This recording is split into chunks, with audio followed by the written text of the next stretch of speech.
ASM info viewers அனைவருக்கும் வணக்கம். நான் டாக்டர் நித்யா, சித்தா ஃபிசிஷியன். சருமத்தில் ஏற்படக்கூடிய பிரச்சனைகள், அடிக்கடி அரிப்பு ஏற்படுதுங்க. இந்த அரிப்பு சரியாகிறதுக்கு நான் என்னங்க பண்ணலாம்? ரொம்ப நாளாக இருக்கக்கூடிய இந்த ஸ்கின் ப்ராப்ளம்க்கு ஒரு நிரந்தரமான ஒரு தீர்வு என்ன? ஸோ சித்த மருத்துவத்தில் இதற்கான தீர்வுகள் இருக்குது. ஸோ பெரும்பாலும் உங்களில் நிறைய பேருக்கு இந்த பிரச்சனை இருக்கும். ஸோ சருமத்தில் ஒரு அரிப்பு இருந்துக்கிட்டே இருக்கும் இல்லைங்களா?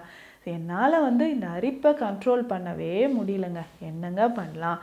திடீர்னு எனக்கு அரிக்குது, ஒரு 2 நாள் நார்மலாக இருக்கேன், திரும்பவும் அரிக்குது.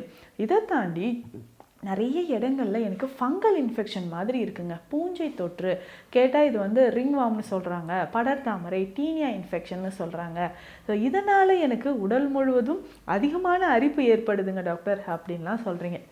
அதுவும் பல வருடங்களாக உங்களுக்கு சருமத்தில் இந்த பிரச்சனைகள் எல்லாமே இருக்குது. ஸோ பல வருடங்களாக சருமத்தில் இருக்கக்கூடிய பிரச்சனைகளை நம்ம சரி செய்கிறதுக்கு என்ன உணவு முறைகள், என்ன மருந்து முறைகள் இருக்குன்றதை நம்ம தெரிஞ்சுக்கலாம். உணவு முறைகளை பொறுத்த வரைக்கும் ரெகுலராக நம்ம ஃபாலோ பண்ண வேண்டிய விஷயங்களை நம்ம பார்க்கலாங்க. உணவு முறையில் முதல்ல நீங்கள் தவிர்க்க வேண்டியது நான்வெஜ், அசைவ உணவுகள். அதுலேயும் முக்கியமாக கடல் சார்ந்த உணவுகளை நீங்கள் தவிர்க்கணும். ஸோ கடல் சார்ந்த உணவுகள் நீங்கள் தவிர்த்துக்கிட்டே வரும்பொழுது தோல் சம்மந்தப்பட்ட பிரச்சனைகள் உங்களுக்கு நல்லாவே குணமாக ஆரம்பிக்குது. ஸோ இதற்கு அடுத்தது வேறு என்னங்க தவிர்க்கணும்? ஸோ அதிகமான புளி சேர்த்து சாப்பிட்றீங்க இல்லையா, அதை தவிர்த்துக்கோங்க. ரொம்ப புளி சேர்த்து சாப்பிட்டிங்கன்னா அதை நம்ம தவிர்க்க தான் சரும பிரச்சனைகள் உங்களுக்கு குணமாக ஆரம்பிக்கும். ஸோ ரெகுலராக நீங்கள் பயன்படுத்த வேண்டிய விஷயங்கள் இதுதாங்க. ஸோ அதிகமாக உப்பு சேர்த்து சாப்பிட்றது, அசைவ உணவுகள் சாப்பிட்றது, ஸோ அவுட் சைட் ஃபுட் நிறைய எடுத்துகிட்டே இருந்தீங்கனாலும் சருமத்தில் பாதிப்பை ஏற்படுத்தும்.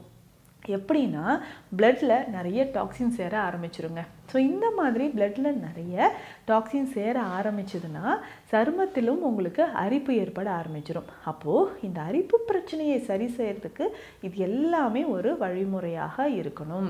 சரி, அப்போது உணவில் நான் எதெல்லாம் சாப்பிட்டா இந்த அரிப்பு கொஞ்சம் கொஞ்சம் குறையும் அப்படின்னு கேட்டிங்கன்னா, ஸோ ஆன்டி ஃபங்கல் ப்ராப்பர்ட்டி இருக்கக்கூடிய உணவுகள், அதாவது மூலிகைகளை நீங்கள் பயன்படுத்திக்கோங்க. ஸோ ஃபஸ்ட்டு நம்ம என்ன பயன்படுத்தலாம் அப்படின்னு கேட்டிங்கன்னா, தினந்தோறும் நம்ம வீடுகளில் இல்லை எளிமையாக கிடைக்கக்கூடிய பொருட்கள் தான். ஸோ ஃபஸ்ட்டு அருகம்புல், அடுத்ததாக மிளகு, அடுத்ததாக வெற்றிலை. இது எல்லாமே கண்டிப்பாக ரொம்ப ஈஸியாக கிடைக்கக்கூடியது தானே. ஸோ இந்த அருகம்புல், மிளகு, வெற்றிலை இது மூன்றுமே கஷாயமாக நீங்கள் குடிக்கணும். எத்தனை நாள்? முதல் 5 நாள் தொடர்ந்து குடிக்கணுங்க. ஸோ இப்படி குடிக்கும்போது சருமத்தில் இருக்கக்கூடிய எந்த வகையான பிரச்சனையாக இருந்தாலும் நமக்கு குணமாக ஆரம்பிக்குது. இந்த கஷாயம் நம்ம எப்படிங்க குடிக்கலாம்?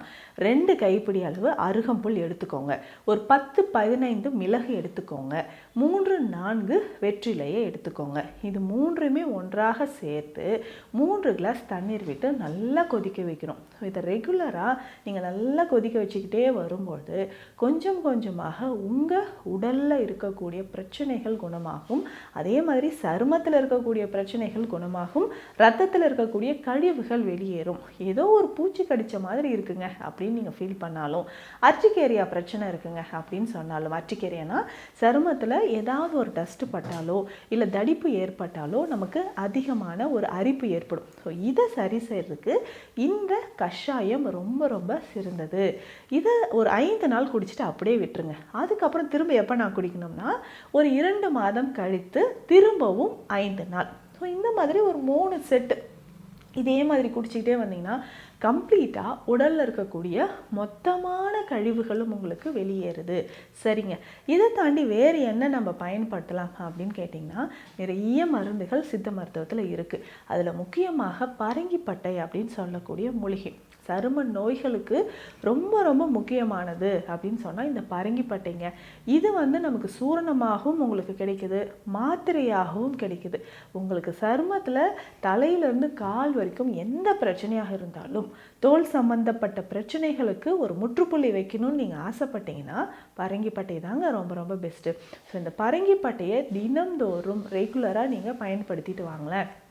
தலையிலிருந்து கால் வரைக்கும் ஏற்படக்கூடிய பிரச்சனைகள், உங்களுக்கு தோல் சம்பந்தப்பட்ட பிரச்சனைகளை முழுமையாக குணப்படுத்த உங்களுக்கு பரங்கிப்பட்டை பயன்படுது. ஸோ பரங்கிப்பட்டை சூர்ணம் இது சித்தா மெடிக்கல் ஷாப்லேயே இருக்கும். இதை வாங்கிட்டு நீங்கள் பால் இல்லைன்னா வெந்நீரில் கலந்து 1/2 ஸ்பூன் அளவுக்கு எடுத்து 5 கிராம் அளவுக்கு எடுத்துக்கோங்க. ஸோ பால் அல்லது வெந்நீரில் கலந்து குடிச்சிக்கிட்டே வரும்பொழுது சருமத்தில் இருக்கக்கூடிய பாதிப்புகள் உங்களுக்கு குறைய ஆரம்பிக்கும். ஸோ தோல் வறட்சியாக இருந்தாலும் இல்லை நமக்கு ஏதோ ஒரு ப்ராப்ளம் சருமத்தில் வந்து தாங்க முடியாத ப்ராப்ளம் இருக்குது, அதை சரி செய்யணுன்னாலும் இந்த பரங்கிப்பட்டையை நீங்கள் தாராளமாக பயன்படுத்தலாம். ரெகுலராக நம்ம என்ன பண்ண போகிறோம், தொடர்ந்து நம்ம சில விஷயங்கள், அதாவது அதிகமான புளிப்பு சார்ந்தது உப்பு சார்ந்த உணவுகள்லாம் நம்ம தவிர்க்கணும்னு சொல்லிட்டோம் இல்லைங்களா, அது எல்லாமே தவிர்த்துட்டு இந்த பரங்கிப்பட்டையும் நீங்கள் பயன்படுத்திட்டு வாங்க. இதை தாண்டி எனக்கு சருமம் ரொம்ப அரிப்பாக இருக்குங்க, இந்த ஃபங்கல் இன்ஃபெக்ஷன் இருக்குது, தொடர்ந்து தொடைப்பகுதியிலோ இடுப்பு பகுதியிலோ நமக்கு அதிகமான பிரச்சனைகள் இருக்குது, அரிப்பு இருந்துக்கிட்டே இருக்குது, ஹைப்பர் பிக்மெண்டேஷன் அப்படின்னு சொல்லுவோம். ஸோ இந்த மாதிரி கருமை நிற திட்டுக்கள் இருந்தாலும் அதை சரி செய்கிறதுக்கு ஒரு முக்கியமான ஒரு தைலம், அதுதான் பூவரசன் தைலம் அப்படின்னு சொல்கிறோம். இந்த பூவரசன் தைலம் இருக்கு இல்லைங்களா, இதனோட பட்டை, பூவரசம் பட்டை சரும நோய்கள் நிறைய மருந்துகளில் நம்ம சேர்க்கிறோம். சித்த மருத்துவத்தில் நிறைய காயகற்ப மருந்துகளில் ரொம்ப நாளாக நாட்பட்ட சரும நோய்கள் குணமாவதற்கும் நமக்கு பூவரசம் பட்டை நமக்கு பயன்படுதுங்க. ஸோ இந்த பூவரசம் தைலத்தை நம்ம பயன்படுத்தும் போதும் அதனுடைய இலைகள், பட்டை, அதனுடைய மலர்கள் பார்த்துருப்பீங்க இல்லையா, இது எல்லாமே சேர்த்து தைலமாக நம்ம காய்ச்சி பயன்படுத்தும் பொழுது நம்ம சருமத்தில் இருக்கக்கூடிய மொத்த பிரச்சனைகளும் நமக்கு குணமாக ஆரம்பிக்குது. ஸோ சருமத்தில் இருக்கக்கூடிய மொத்த பிரச்சனைகளும் கொஞ்சம் கொஞ்சமாக உங்களுக்கு குணம் பெறுவதற்கு இந்த பூவரசம் தைலம் உங்களுக்கு மிக சிறந்ததுன்னு சொல்லலாம். ரெகுலராக நீங்கள் இந்த தைலத்தை ஸ்கின்ல எங்கெல்லாம் உங்களுக்கு அரிப்பு இருக்கோ அந்த இடத்துலலாம் அப்ளை பண்ணிட்டு வரணும். தவறாமல் குளிக்கிறதுக்கு இந்த சோப் யூஸ் பண்ணலாமா, அந்த பாடி வாஷ் யூஸ் பண்ணலாமான்னு தேடுறதை விட்டுட்டு சித்த மருத்துவத்தில் இருக்கக்கூடிய குளியல் பொடி, நலங்கு மாவு பொடி, பஞ்சகல்ப குளியல் பொடியை நீங்கள் பயன்படுத்துங்க. இந்த மாதிரி பயன்படுத்தும் போது மட்டும்தான் சருமத்தில் இருக்கக்கூடிய பூஞ்சை தொற்று உங்களுக்கு முற்றிலுமாக குணம் பெறும். ஸோ பூஞ்சை தொற்று, அந்த ஃபங்கல் இன்ஃபெக்ஷன் குறைய குறைய உங்களுக்கு இந்த சருமத்தில் இருக்கக்கூடிய பிரச்சனைகளும் குணமாகும். இதில் முக்கியமாக நீங்கள் கவனிக்க வேண்டிய விஷயம் என்னென்னா, உங்களுடைய சுகர் லெவல் எவ்வளோ இருக்குன்னு பாருங்கள்.